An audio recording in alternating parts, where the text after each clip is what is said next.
Jika kalian melihat video ini, berarti kalian berada di channel yang tepat untuk mengenal fakta-fakta dari Gunung Sibuatan. Untuk itu mari kita bahas lebih jauh tentang Gunung Sibuatan yang belum banyak orang tahu. Langsung aja cekicrot. Banyak dan bisa kalian jumpai channel YouTube yang membahas tentang pendakian Gunung Sibuatan. Mulai dari channel kecil sampai channel yang besar. Dalam setiap channel tersebut, pembahasan yang dibawakan ialah mulai dari estimasi dan perjalanan, view dan panorama, jalur Gunung Sibuatan yang terkenal dengan tingkat kesulitannya. Gunung Sibuatan berada di perbatasan Kabupaten Karo dengan Kabupaten Dairi dengan ketinggian 2.457 mdpl. Gunung ini memegang predikat gunung tertinggi di Sumatera Utara. Mulanya, Gunung Sinabung merupakan pemegang predikat gunung tertinggi, yakni 2.460 mdpl. Namun, karena mengalami beberapa kali erupsi di tahun 2010 sampai 2016, ketinggian Gunung Sinabung pun berubah menjadi 2.451 mdpl.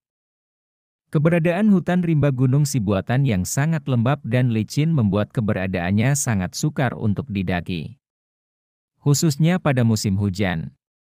Keberadaan Gunung Sibuatan masih berada pada deretan pegunungan Bukit Barisan. Untuk menuju puncak Gunung Sibuatan dapat dilalui dengan dua jalur. Jalur pertama ada di Desa Nagalingga Kecamatan Merek Kabupaten Karo. Sedangkan jalur kedua berada di Desa Pancur Batu di kecamatan yang sama. Gunung Sibuatan menjadi rumah bagi berbagai flora langka di Indonesia. Mulai dari kantong semar, jamur, anggrek, bahkan lumut bisa kamu temukan di sini.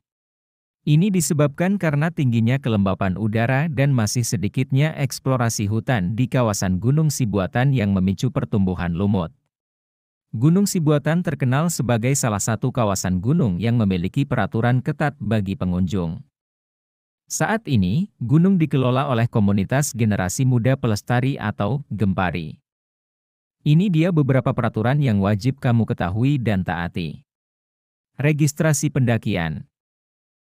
Seluruh pengunjung diwajibkan untuk melapor terlebih dahulu di pos registrasi. Selain memberikan identitas pribadi, kamu juga perlu meninggalkan kontak keluarga atau orang terdekat. Dengan begitu, pengelola bisa lebih mudah bertindak saat terjadi sesuatu denganmu dan rombongan. Saat registrasi, kamu juga harus membayar biaya retribusi pendakian sebesar Rp10.000 per orang. Di Gunung Sibuatan, kamu tak bisa melakukan pendakian setiap saat. Pengelola pun hanya memberi izin pendakian pada pukul 6 sampai pukul 13.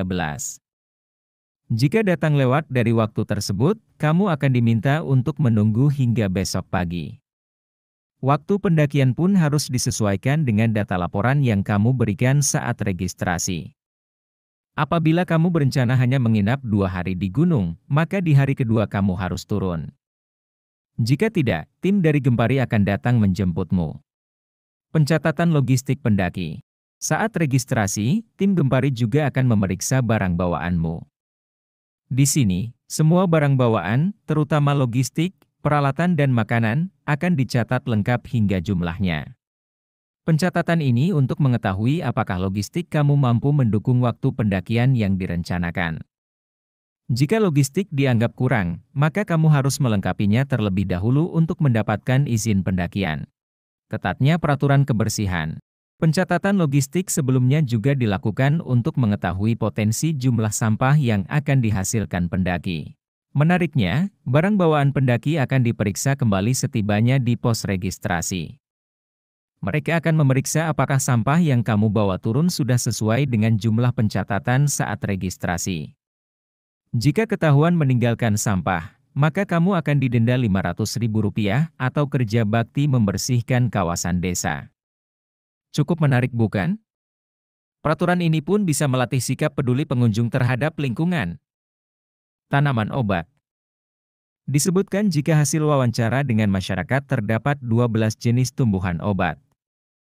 Jumlah penduduk di Desa Nagalingga sebanyak 851 orang dengan jumlah rumah tangga 190 kepala keluarga.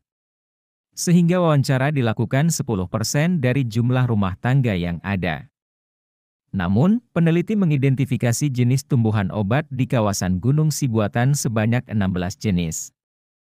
Masyarakat menggunakan tumbuhan obat dengan alasan karena obat yang berasal dari alam lebih baik daripada obat-obatan kimia sehingga para responden banyak menggunakannya.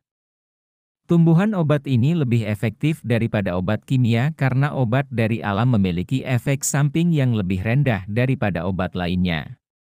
Lalu khasiat tanaman obat dipercaya sangat mujarab untuk penyembuhan luka, keseleo, gatal-gatal, dan sejenisnya.